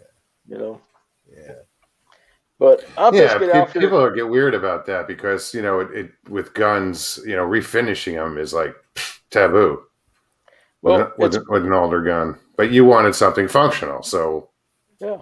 And I told them it's mine. I could do it. I want it to work. I want to carry it and I want to use it. And I want my sons and grandsons to have it, because if I didn't do it, my son wasn't going to have it. true. And so now it's brand new. You look like you could walk into a store and pick one up. Yeah. Oh man, I think some of those vintage rifles and stuff, man. I mean, I'd love to have something like that. Yeah. Like the old Winchesters. And you want to talk about people that have been, in the manufacturing business forever, man. Winchester, man, that's the big name, man. They made great firearms. Yeah. Well, I'm fixing to get out here, guys. It's been nice. I just planned on popping in and saying hi, but the conversation's been awesome, as usual on Mark's channel. And Thank you so much for coming and hanging out with us, Patrick. We all appreciate it. It's my pleasure. Nice meeting you, Joe, and good seeing you again, Mike. You too, brother. Thanks. All right, y'all be safe. Awesome. Take care, Patrick. Good night. All right. Good night, Muggs. Thanks. Well, that was cool. Yeah, that man's got some skills. Yeah, took me by surprise. I'll tell you that much. See, that's the thing, man. You gotta start. People gotta start accepting other people's results of stuff, man. Well, people, I think, this will never go anywhere, man. well, no, I think that it's that people question people's results. They're questioning more how they got those results and how, how reliable are they? Which is nothing wrong with that. Nothing wrong with that. And I think that's an issue. Yeah. Yeah. If there's a way where they can prove and go through like the scientific method, if you could, right. Yeah, I mean, there's nothing wrong with questioning stuff. Absolutely. But if somebody like him, has the data and they can show you step by step. Yeah, but share it. Right.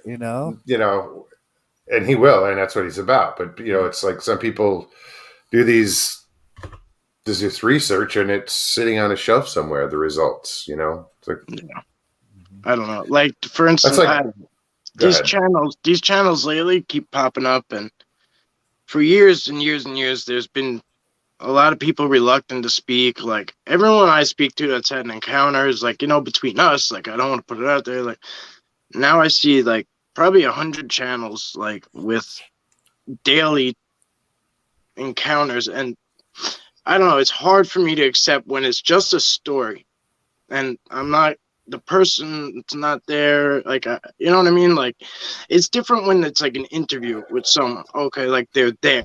I'm seeing them. I'm seeing their mannerisms. Oh yeah, there's difference to first-hand account as opposed Yeah. to And it's just hard for me to swallow it as what it is, just for what it is. It's hard for me. You know what I mean?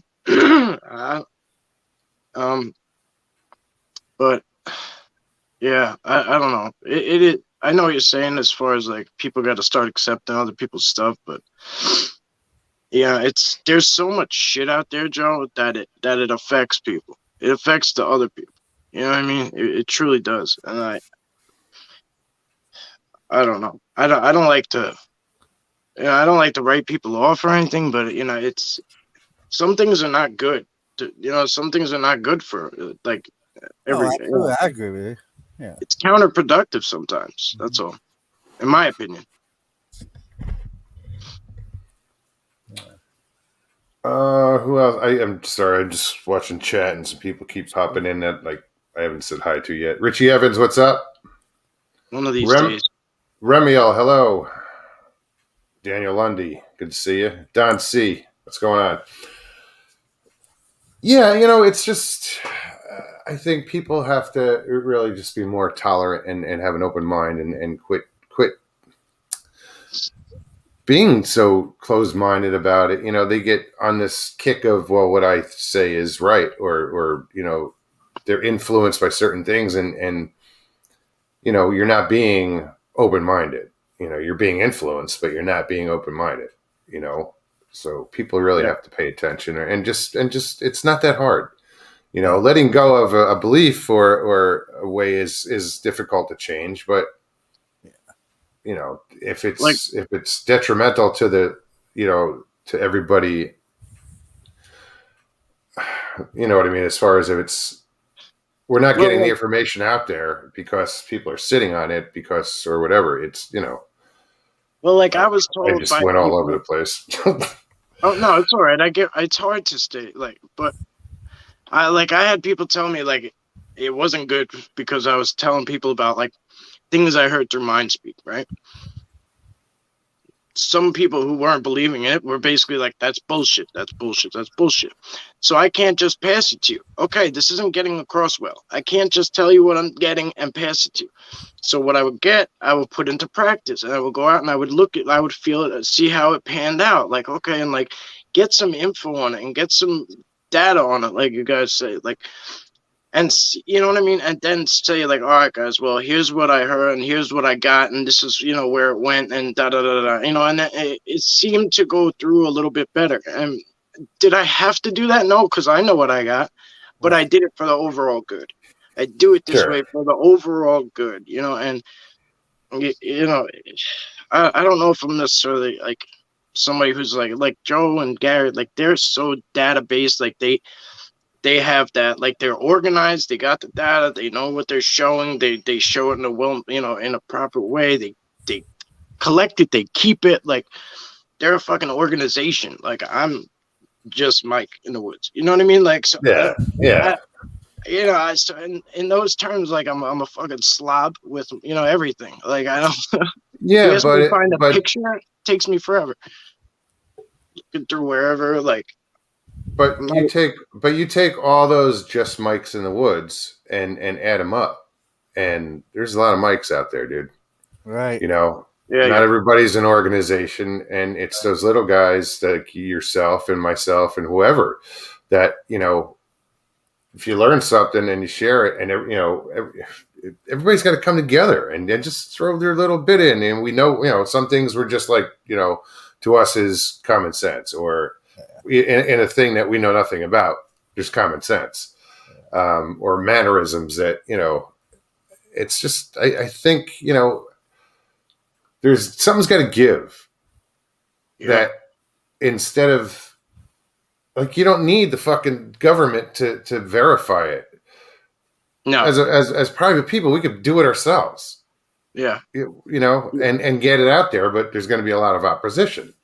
You know, coming Yeah. from, you know, I've even had people say that they won't even look like, oh, there's no Bigfoot on Long Island. I looked on BFRO. Yeah. Okay. So Right. that was the end all be all. yeah, and that was that's the problem. That's a that was problem. it. That was as far as it went. BFRO said no. Like, Yeah. oh, okay. That's, you know, that's ridiculous. You can't have one, you know, it's great that they were there, but they can't, you know, to do what they did, but they, Well, I they mean, don't write the book. Right. yeah. Well, no one's They're ever just- reported a sighting to them, or something. But I mean, I have, and they ignored me, so it didn't matter really. Yeah, and they do that sometimes. I've heard so. But you know, I mean, there's stuff that I you know, I haven't discussed or put on my page or anything with things that I found because exactly what Mike says when it comes to data. So there's theories that I have that you know I don't really broach with other people because I don't have enough to back up that theory. You know, and one of them is the fact that I am absolutely not convinced. Um, and a lot of people in the Sasquatch research will tell you different, but I am not convinced that they don't use fire. And it's because of I've heard stories. it's some of the things that I have found, and that's the thing is I need to I don't discuss it a lot because I need more data on it, but I have you know in areas where I know Mhm. that they're at because I found tracks in the area, etc. The presence is there. I've also found traces of what looks like a controlled fire um, that wouldn't have been made by like a camper. Yeah. Now, people say, "Well, bushcrafter." Okay, yeah, it's a possibility, and that's why I don't talk about it because I need more Yeah. data, you know, about that. But I know exactly what you're saying, and like there's no reason for burnt wood to be out in this spot.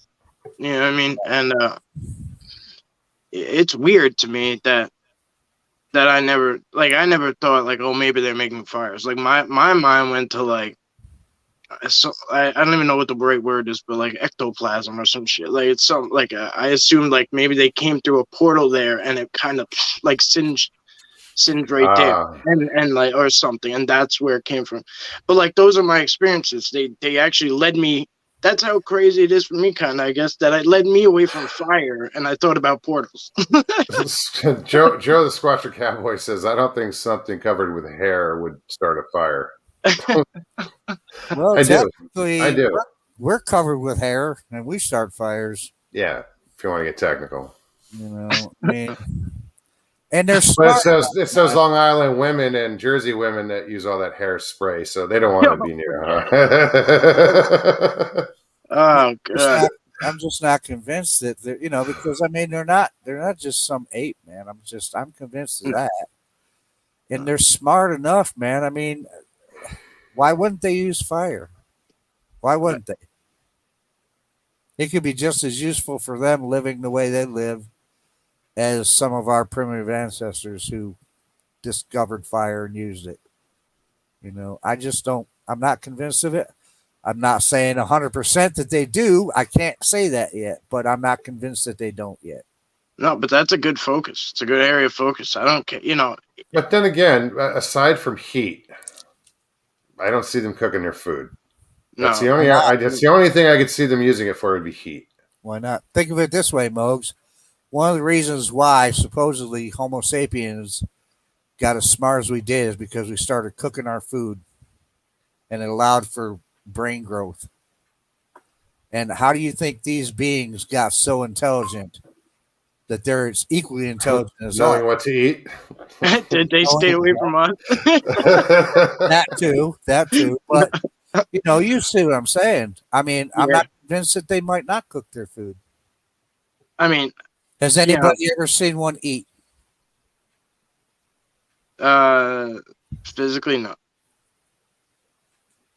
You never know if they're stealing those chickens and taking them back and cooking chicken. Those deer that you see them carrying over their shoulders, if people have seen them carrying deer, you don't know they're not taking them back and cooking them. I mean, There were 2 or 3 stories I heard over the years about, and they were abduction stories, basically. Like they got abducted by a Bigfoot and brought back to a cave, and they claimed that they used fire. There was a few stories I heard that. No clue. Yeah. I mean, it may be that they don't, but I'm just saying I'm not convinced that they don't yet. Yeah, I don't know. It's a good focus if everything can be explored. Like it don't really matter what it is. Like I'm for everything, so that sounds cool. Sounds fun. It's a good point of focus. Sure. It's as good as any.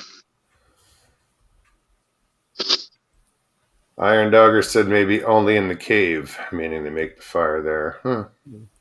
But I've, like I said, I've seen absolutely evidence of a controlled fire in a place where you're like, this shouldn't be here. Mm-hmm.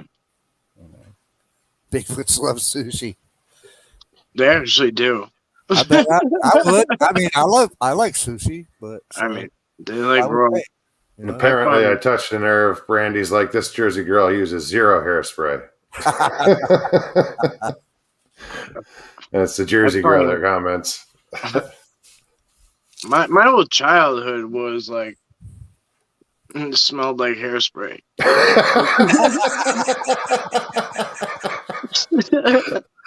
Dude, I grew up with women, like sisters and mother, and yeah. My mom and her sisters, man, yeah. They'd use the shit out of Aquanet. Yeah. And I just liked it because it was flammable. Yeah.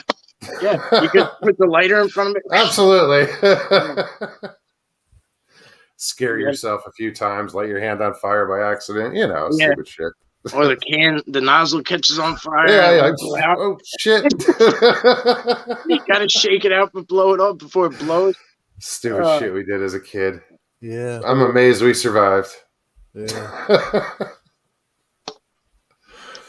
It's funny you talk about stupid shit we did as a kid. My dad, you got to understand, my dad was born in 1914. Okay. So, he said one time when he was a kid, he was playing with black powder and burned his freaking eyebrows off with black powder. And his father picked on him forever for not having any eyebrows because he was messing around with the black powder. Gunner, stop. Wow. That's a beautiful dog. He's just staring at me like something's going on outside, and he's been dying to get out there, and it's like torture for him. Oh man, no, it's I want to thank you guys for coming on today, man. And that was great to have Patrick on. I always like talking to Patrick. That's a knowledgeable gentleman there. Oh yeah, he shocked the hell out of me. Yeah. How so? I didn't expect that. The way it started with the game cam, like I don't know, I started to put him in a category of like old school type of ways or whatever, and we came out with the meditation and the way he enters the woods and the forest, and so, man, just shocked me. Like I mean, so very forward progressive stuff in my opinion. Yeah,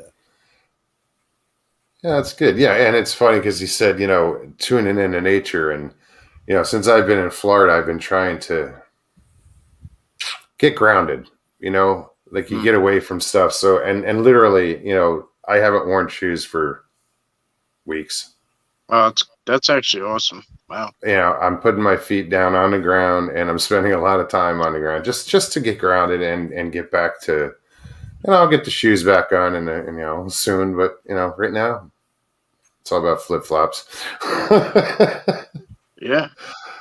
But it's true, man. I mean, and I felt the difference when I moved here, coming back down to sea level from being at almost 4,000 feet for 10 years. Yeah. You feel the difference. It's weird. Yeah. Can't tell you what it was, but Sarah likes to do that. She walks around barefoot in the grass, and she calls it. She said they call it earthing, I guess. Or it's grounding. Yeah.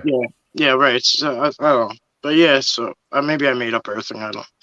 No, it sounds new age. But yeah, she's always getting on me about walking around barefoot, like feeling the grass and feeling whatever, like walking around. It's a really good idea, though. It's good for you. Like, it's awesome. Yeah, and you reconnect. Yeah. So Squatch and Cowboy says, so that's the smell coming from the east. There's a warm front of Aqua Neck coming through. Yeah, no, that's Nork. that smell. All right, I'll let you go, brother. Joe, always good to see you. Absolutely, man. Mo, thanks Mike, for having me. My pleasure, Mike. Anytime, man. Chat. I didn't see you guys, but hello. And have a great night, guys. See you soon. Yeah, you too. All right, man. Yep. Yeah, Dark Hour Paranormal just popped in. What's up, man? Good to see you, Mike. I did say Mike, didn't I? It is Mike. I hope so. Michael Rosner. Shit. I stepped all over that. So you were saying something, Joe. I'm sorry, I didn't mean to cut you off. Oh no, I'm just saying it's been great, man. As usual. Yeah, man. Man. I'm glad you came.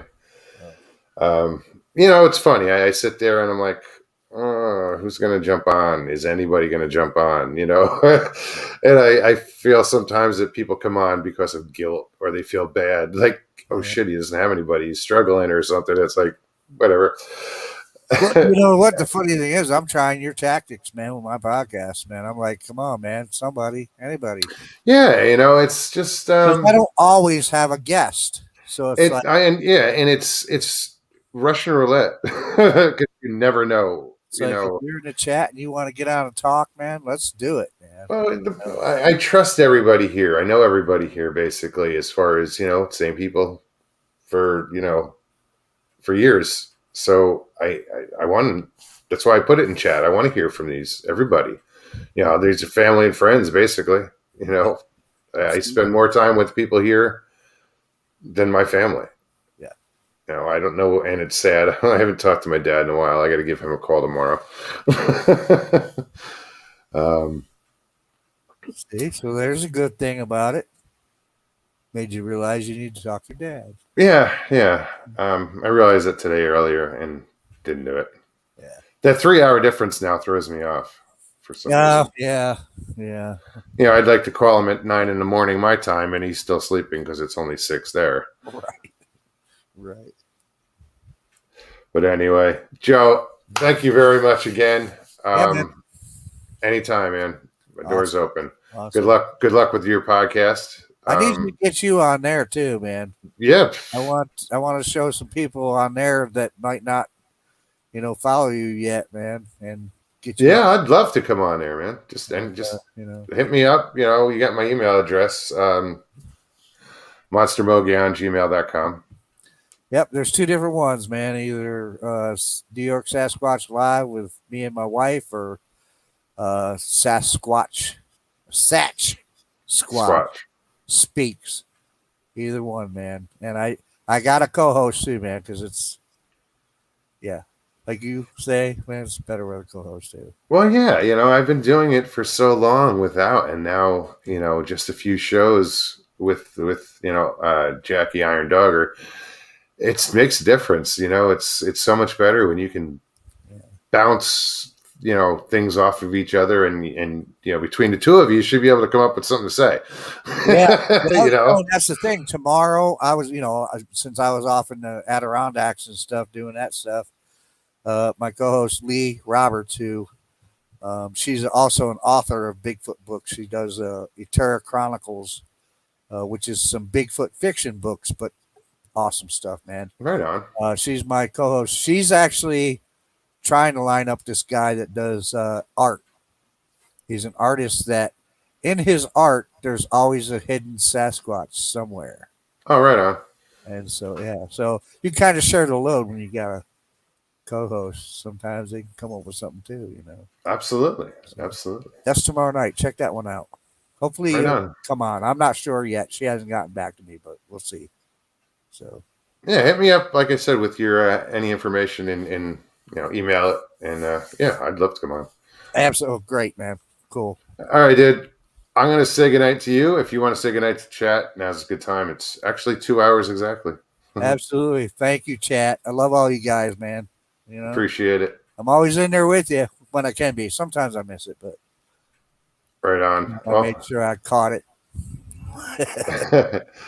All right. Thank you again. I'll talk to you soon. Absolutely, man. All right. Good night. Night. Well, guys, yeah. Jenny, thank you, and I'm gonna post that. Another inspirational show, Mogs. Thank you. I didn't.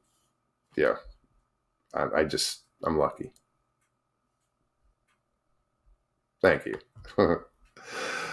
But yeah, Patrick Vaughn, Mike, Joe, thank you guys so much for coming on. I hope you guys had a good time as well in chat.